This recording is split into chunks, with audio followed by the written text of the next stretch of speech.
The 3:30 p.m. meeting of the Bakersfield City Council is now in session.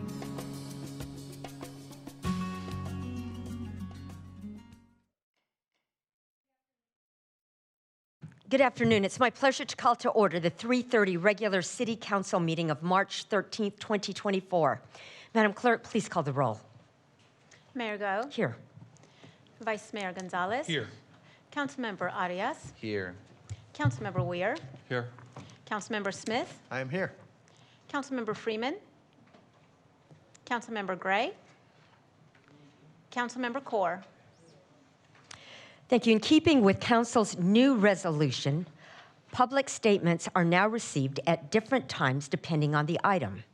I will call on the City Clerk to call for public statements at the appropriate time, so please listen carefully for the correct time to speak. If you wish to make a public statement, please fill out a public speaker card and give your card to the City Clerk. We ask that you mark whether you're here to speak on an item listed on tonight's agenda or in a matter not on the agenda. Speakers who do not identify a specific agenda item will be presumed speakers for the non-agenda public statements. If you're here to speak on an item not listed on the meeting agenda, you will be called first to speak. Statements are given a 2-minute time limit per speaker, 20 minutes total for all non-agenda item public statements. If you're here to speak on an item listed on the agenda, I will call for you at a later time, so please listen carefully. If public statements become disruptive and I have to clear the chambers to regain order of the meeting, you will be called in one at a time to provide your public statement when your item is called. Everyone in attendance is expected to adhere to the rules of decorum established by resolution of the City Council. Failure to abide by the city's rules of decorum, including any disruptive behavior that interferes with our ability to have an orderly and efficient meeting, prevents the City Council from conducting the business of the city. Consider this a first warning to everyone in attendance that conduct that disrupts this meeting may result in expulsion and/or the chambers being cleared. Behavior that disrupts the meeting includes repetitive statements, shouting, interrupting staff or presenters during the meeting, speaking out of turn, outbursts from the audience surpassing the 2-minute time limit. Madam Clerk, do we have any public speakers regarding items not listed on the agenda? Mayor Go, we've received one speaker card for items not listed on tonight's agenda. The first public speaker is Victor Garcia.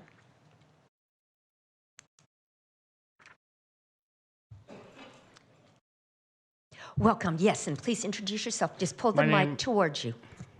My name is Victor Garcia. I'm Tijuana Indian.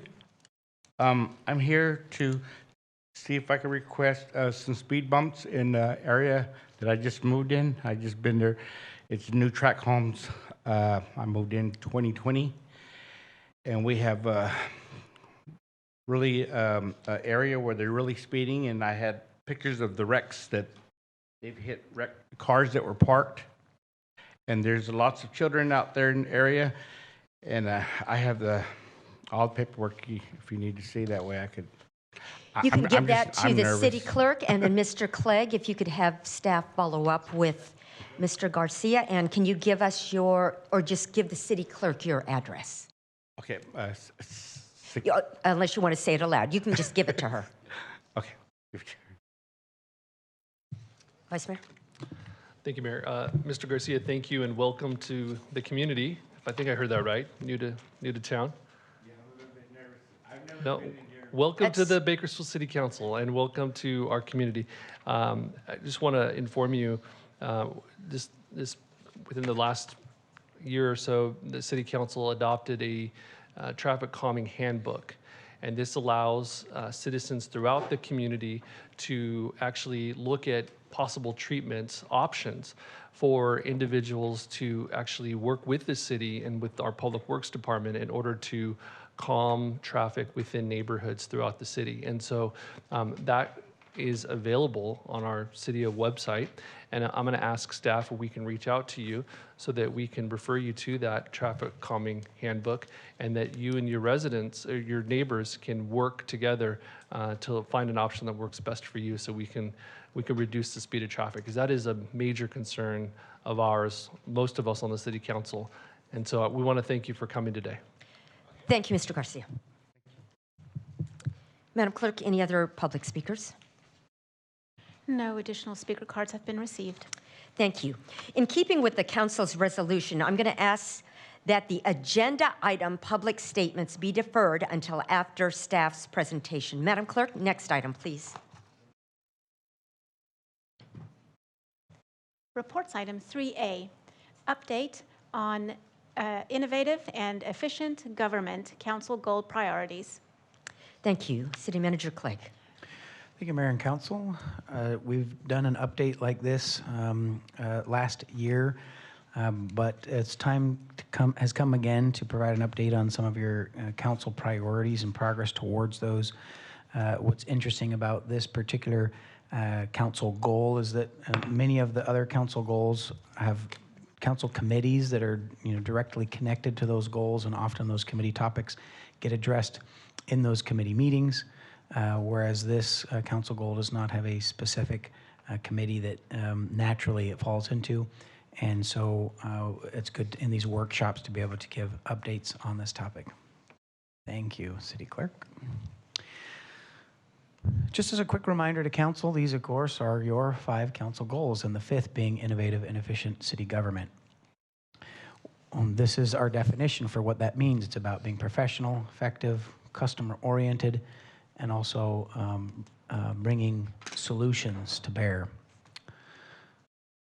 Within that goal, these are the main objectives that are listed in our strategic plan that will have well-managed finances, that will be able to address our talent needs and employee resources, that will be a model of excellence in efficiency and effectiveness and best practices, that we will have innovation and continuous improvement on an ongoing basis, and also that we're going to elevate our presence through legislative advocacy.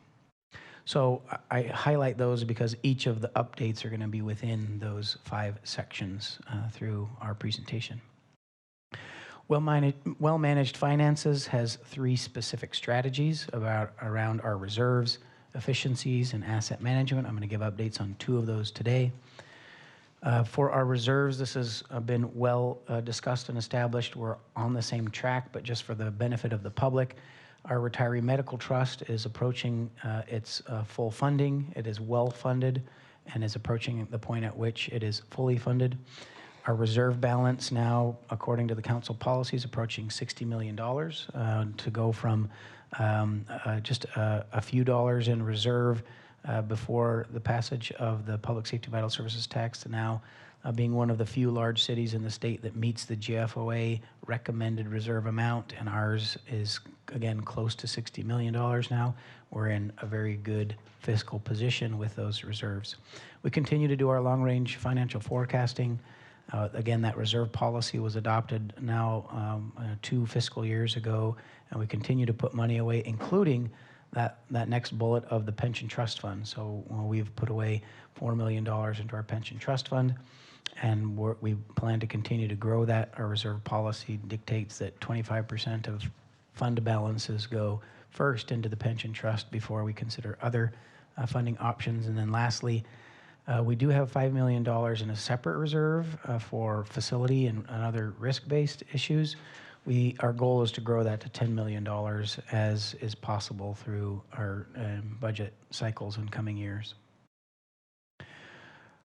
Wanted to spend a little bit of time about efficiencies. We have an ongoing efforts to look for cost savings and efficiencies.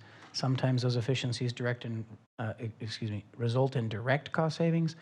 Sometimes it's savings of city staff time. That just means we get to direct our efforts to more important topics or additional topics because of that time savings. We continue to work with our innovation and process improvement coach.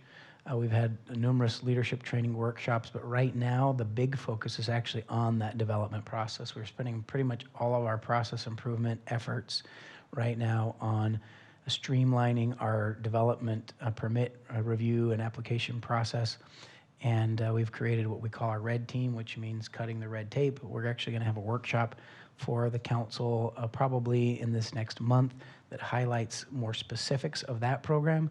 That's really where most of our process improvement efforts are going right now, is because that was identified as one of the highest priorities of council. We're digging deep on the process improvements to that specific process.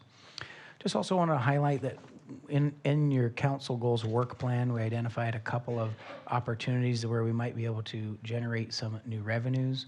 And we know revenue generation is a topic of interest.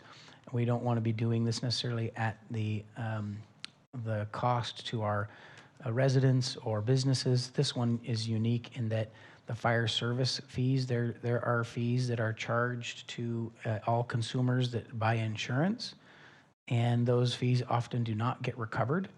And this would be a program that allows the fire department to recover fees for crash site or medical responses that are, again, already being charged to consumers by insurance companies, but then never collected by the city. And this would be an opportunity to capture some of those lost revenues through a fee recovery program that will also be coming to your council in the next couple of months. Just a quick update on recruitment and retention with class and comp. We continue to move forward with class and comp. I would argue that some of the biggest lift is behind the council, where we've made significant cost of living adjustments and also notable market adjustments, but that doesn't mean we don't have more to go. So we still have several classifications that are far enough out of market that they merit consideration for further market adjustments. We've also been clear with the employees and the community that those would have to be measured over time as finances allow. And so we've had 6 market adjustments in this fiscal year. We had 8 last year, and we're still looking at a few more. And the way that we've organized it is those that are farthest out of market or still the hardest to recruit or retain, we're looking at those first and working sort of down the list to continue to do market adjustments, again, as able with those that are farthest out of market first.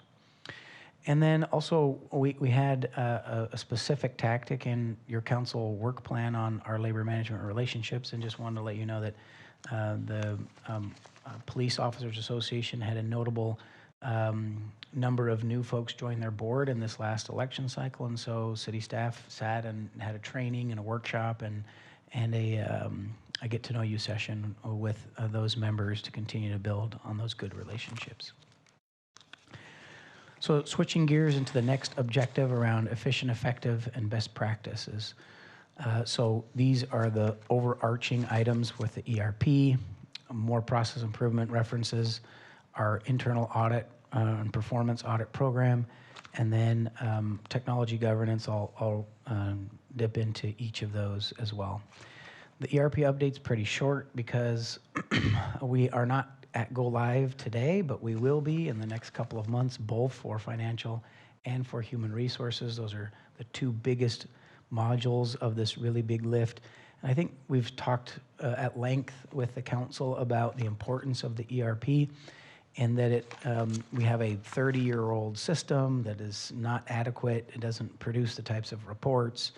And also just you have to be concerned a little bit about its ability to continue to perform with its age. But I actually wanted to talk about 3 additional bullets that we haven't spent as much time on. I think, of course, we're creating efficiencies and creating a more reliable and robust system.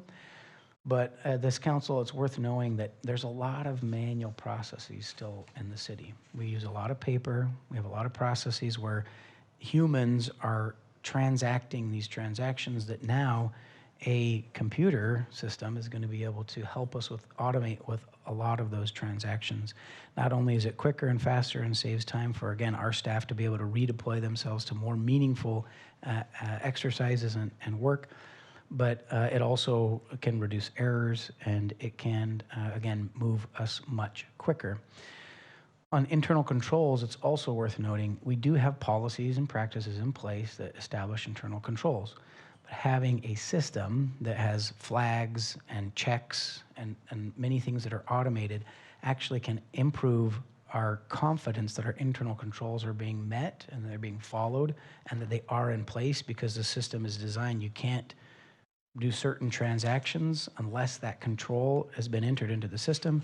And then if somebody, and I don't think, we don't have examples where this is happening, with ill intent, but if someone is not authorized to, do a certain transaction, the system just won't let them going forward. Whereas in a paper system, there's more opportunities that could potentially happen. We don't have issues. We haven't received findings on our procedures.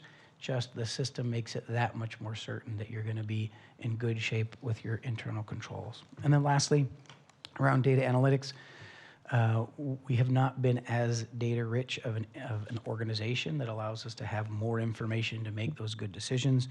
And this is not the only way to do that through the ERP. There's a lot of other data collection systems we've been building, but the ERP is going to allow us to have a lot better data and a lot better reporting of that data, and in particular in visual representations. So today we can pull numbers, out of our existing system, but we don't get graphs and charts and a lot of those good visual representations. We have to build those manually after we pull the data out of the system.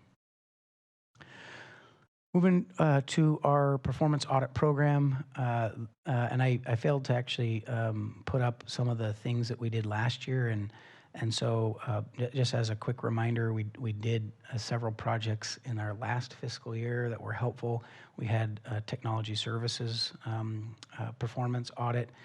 We had as well some procurement work that was done. And this year, one of the projects was charter review, and of course we've taken recent direction from council on that topic, but Moss Adams did help with charter review information in this current fiscal year. The other projects that we're working on right now, we have a capital planning and programming best practice review to help us really understand and move forward with our CIPs as expeditiously as possible. We've been doing a space needs assessment. We've actually, through principally the Public Safety Vital Services tax resources, but also in some of our enterprise funds, we've increased the employee base significantly in the last 4 years, and we haven't changed really our physical footprint in where offices are in any notable way. And so we're needing to do some space planning of where we house our staff and where we grow, and that's being conducted right now. And then there are several different components around policies and procedures that are underway right now. Technology Services is really building out their policy environment. Economic and Community Development is looking at a specific process improvement exercise with policy development, and then we're also looking at some of our procurement policies. And then lastly, Moss Adams has been helping us with a key performance indicators project. I'll speak more about that in a minute, but it's really about creating the metrics to manage our performance as an organization and be able to tell ourselves and the community how we're doing. And that's the next slide. So one of our overarching tactics is to build a data analytics and performance management system citywide. And so these key performance indicators, we've asked every department to pick 5 to 10 key indicators that really tell how, again, they're doing as a department, and then be able to share with council and the community those same things. Moss Adams has held workshops with all of our departments. We have those key indicators established. They're going to be going into the budget book in this coming budget book cycle with updates actually on some of these items and some year-over-year data in the budget book. That's a new requirement actually of the GFOA in budget books to have that information in there. But also we're going to use it to just create a community-wide report on how we're doing in those key performance indicators. Also want to note in this category, switching gears a little bit, our police department has a new unit called the Quality Assurance Unit. When I say new, it's been the last couple of years. They've been in place now for a couple of years, but the amount of data that they're gathering and the reports and analysis that they're conducting is really remarkable. They're looking really hard at trends, and for example, recently we've been able to analyze in depth the amount of resources that is going towards individuals that are repeat chronic low-level offenders but that take up a lot of our police staff time. Well, it was our quality assurance unit who has these analysts and also sworn officers who can help provide the direction and context for that data to dig deep and really understand what is the problem underneath some of the symptoms that we see. And so we're getting, smarter and smarter about how we use our limited resources around public safety and also around, community trust building within our police department. And then lastly, community vitality, and that's, we're referencing that around our homeless encampment efforts.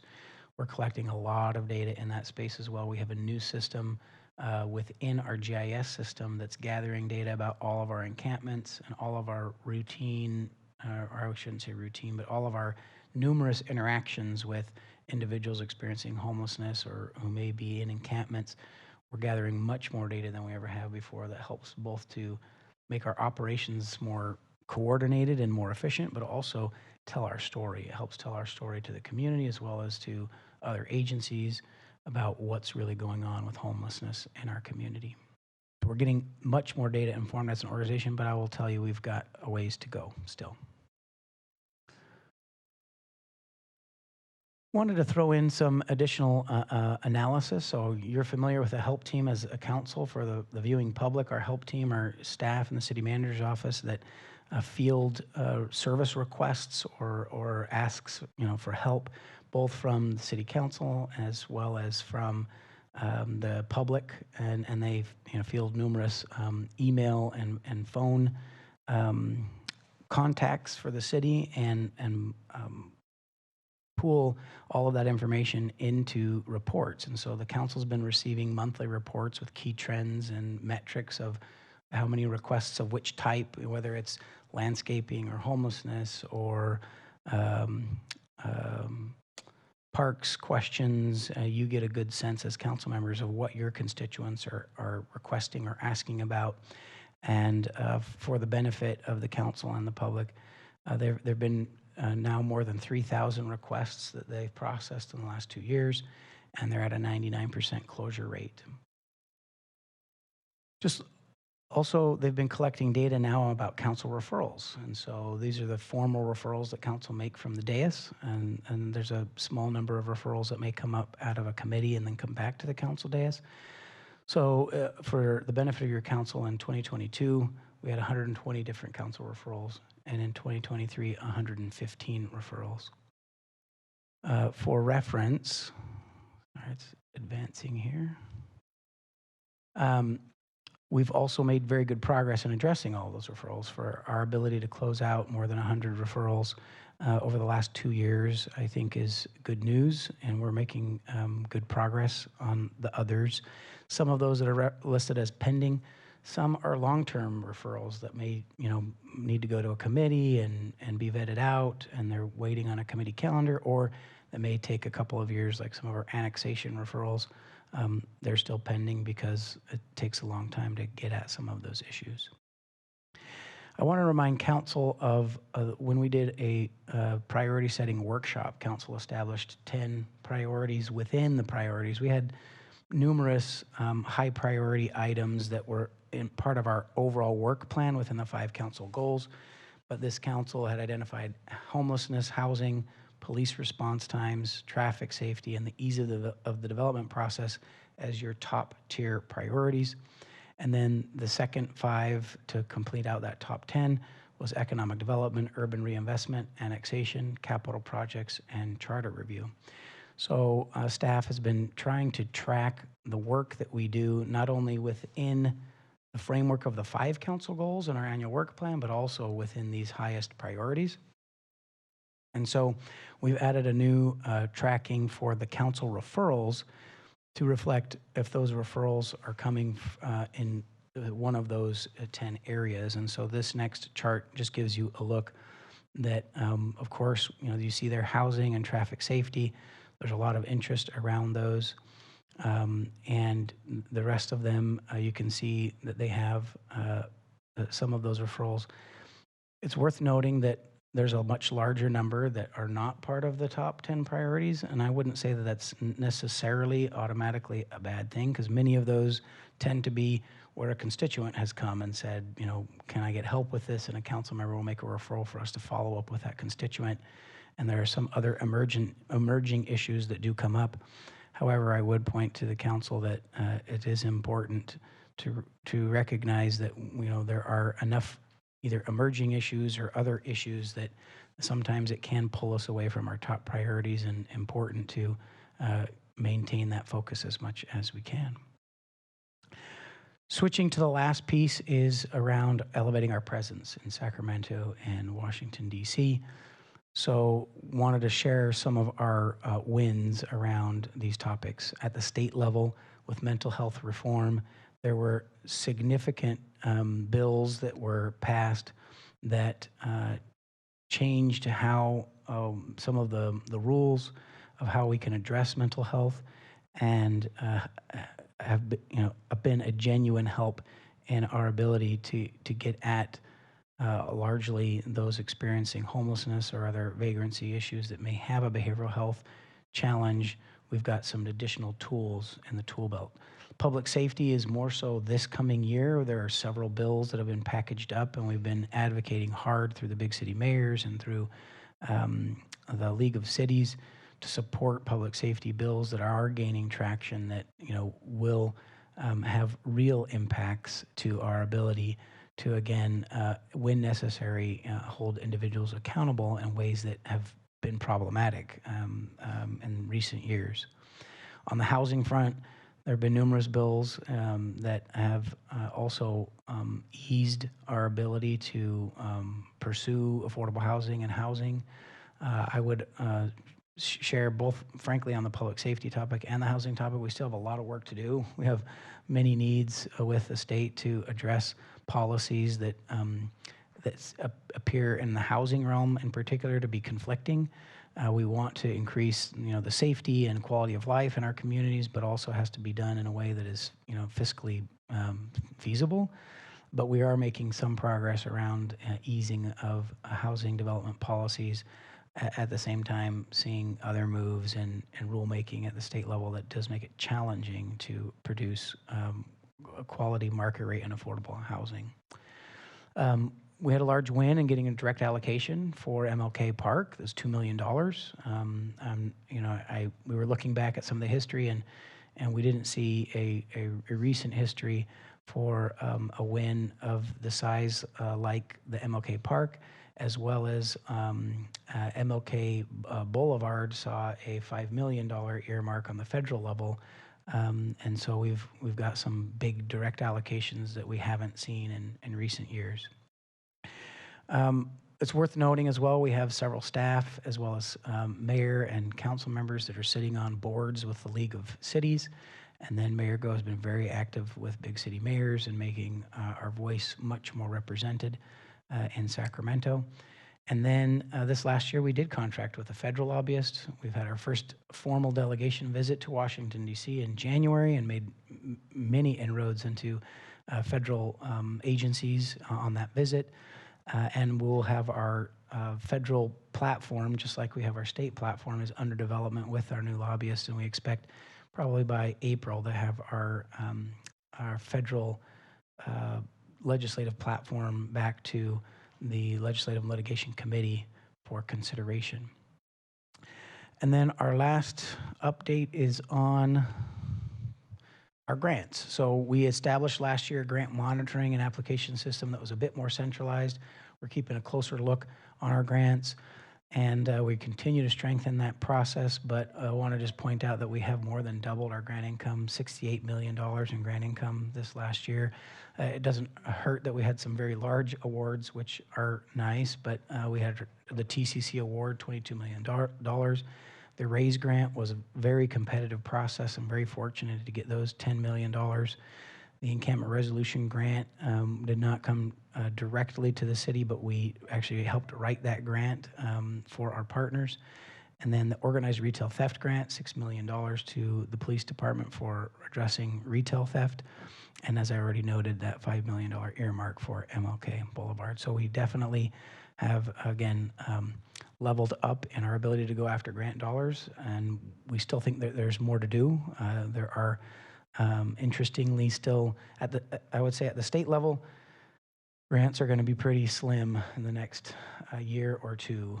But at the federal level, there are still going to be many grants coming down through the Inflation Reduction Act. We're still even seeing some of the funding out of CARES and ARPA still trickling down through some of the federal agencies that weren't moving really fast on those dollars.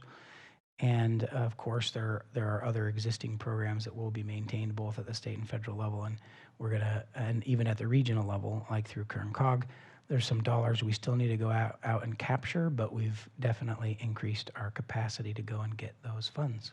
So happy to take questions on any of those items and also just delve in a little bit further on some of our areas where we're making progress, but that concludes the presentation.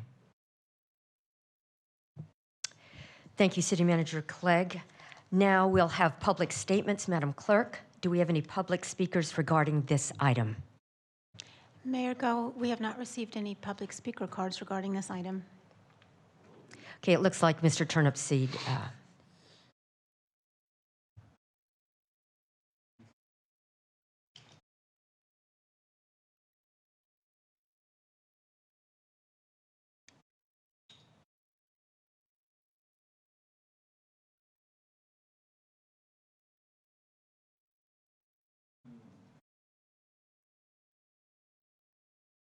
Welcome. Please introduce yourself. Madam Mayor, members of the board, I'm Michael Turnipseed. I represent the Kern County Taxpayers Association. Just a few points as your presentation, the city manager's presentation. One thing that was not listed was a deferred maintenance list. I met recently with your Parks Department chair, lead, Mr. Anthony, and we talked about the shortfalls of the Park Department totaling like $388 million, like including not only the MLK Park, but 10 park sites that the city promised to build parks on that have never been built. And if that's just the Parks Department, what's the deferred promises and maintenance for every other department? In my dealings with other districts and other government agencies, you might want to talk to the Kern High School District, because they have plans, future plans, for 25-year overhauls for their buildings and 50-year overhaul for the buildings. You might want to consider that, because you do have quite a few buildings running around town, and I'm sure many of them need maintenance. And last but not least, I was glad to see that you're finally having some performance audits. Thank you very much, and thank you for your time. Thank you, Mr. Turnipseed. Madam Clerk, are there any other public speakers regarding this item? No additional speaker cards have been received. Thank you, Vice Mayor.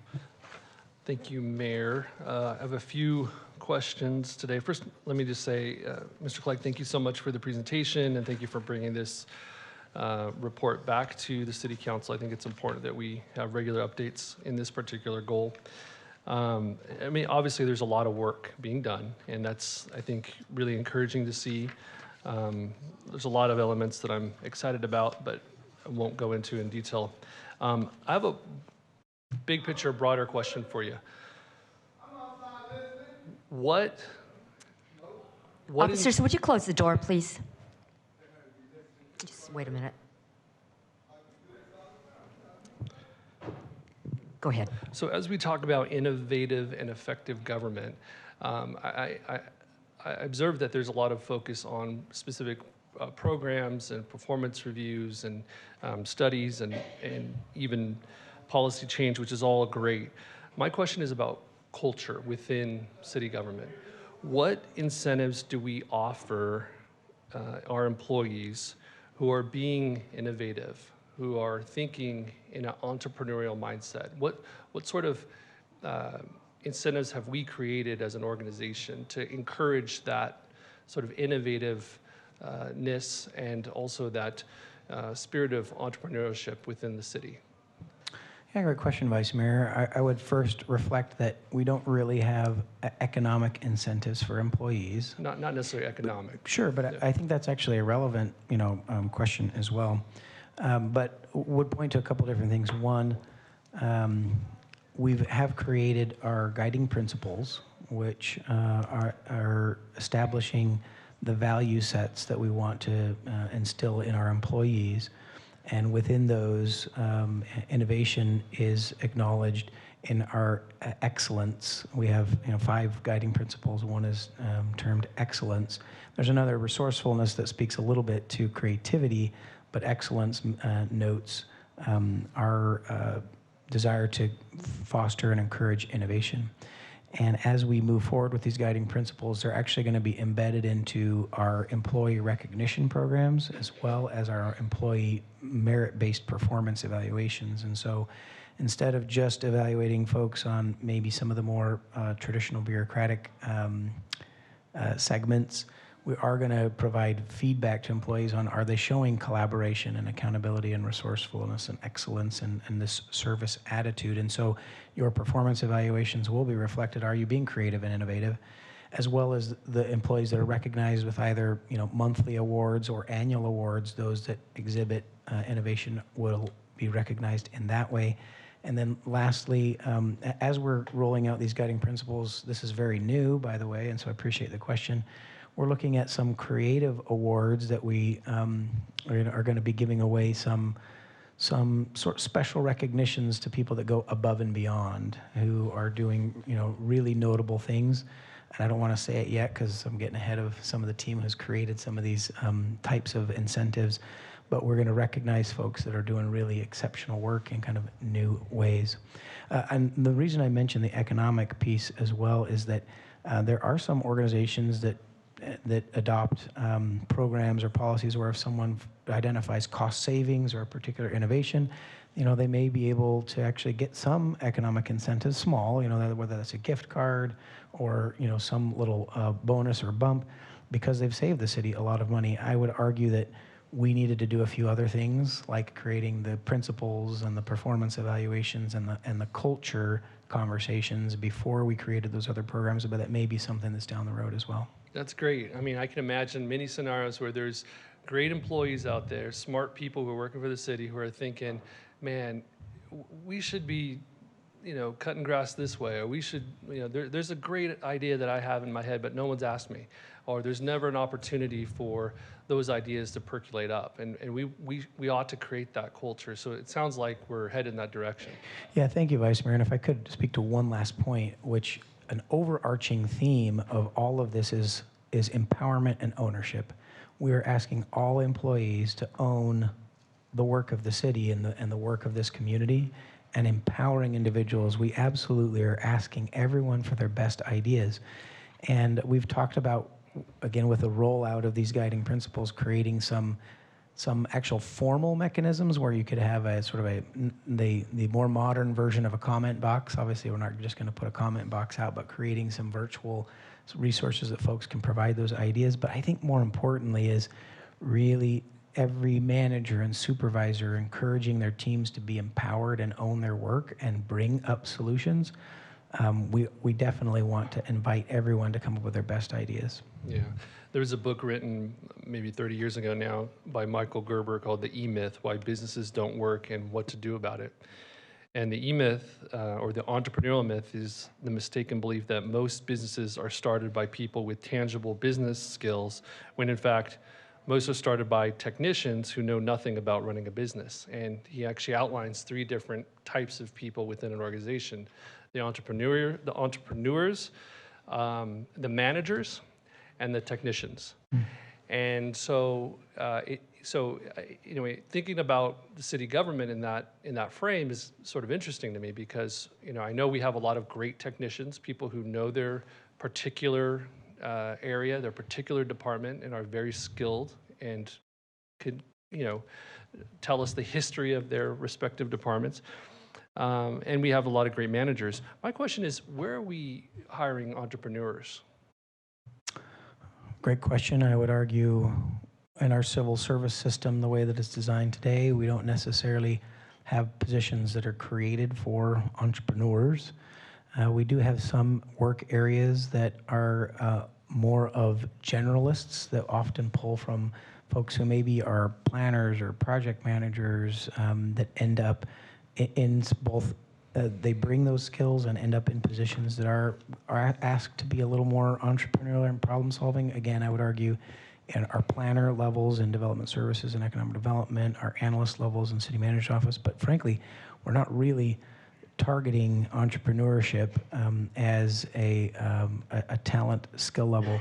If I may, just while I'm commenting, because I do geek out about this kind of stuff, we have to solve the problems of the city every day. But when I have a moment to stop and think big picture, there's actually a growing body of work around what people are calling public entrepreneurship. And that means you encourage in the public sector just trying things instead of trying to go and do a 6-month study and create this big report that then doesn't totally work anyway or maybe sits on the shelf. It's important to actually try things, but start really small and make lots of early mistakes with low risk, low level ideas, and find those things that really work by some trial and error and piloting instead of just trying to study everything to death. And so public entrepreneurship is something we're talking about within the organization. And it's given me some thought that we don't really hire entrepreneurs, Vice Mayor, and so I'm thinking about how do we adjust and think through that. But we can also encourage and train entrepreneurship amongst our city staff, even if we're not necessarily hiring entrepreneurs. Great. And then final thought is I'm glad that one of our highest objectives is the development of the and review of the permit process, and for us to strengthen that process, because when it comes to innovative and effective government, I think that's one of the one ways that we can demonstrate clearly to the public where we're being innovative and effective. And I'll just give you an example. We have an issue, decades old, in downtown Bakersfield, where we have lots and lots of space, lots of opportunity, building space, vacant lots. We have lots of underutilized properties. And we have entrepreneurs and more entrepreneurs who want to do things within our downtown and want to engage and want to have very creative ideas. And they try to open up, but they have very little capital. And so the fact that we have an EOA program is really exciting, and we should all celebrate all the great work that has produced. But the reality is that even still, many of our businesses, unfortunately, get hung up in the process of permitting. TI permits take way too long. And for many folks who have very, very limited budgets, and it can mean life or death. I have a few business owners who may not make it. And it's because of the process that is just continuously dragging on. And so the more that we can do to focus on this and get more customer oriented, the better off we will be in this city. So, and the better off downtown will be in the future. Thank you. Thank you. I don't see any other requests to speak, so we stand adjourned at 4:13. Motion. Nope. Oh, with that, Motion I'll to receive and file. make a motion to receive and file. You have a motion. Please cast your votes. It's right here.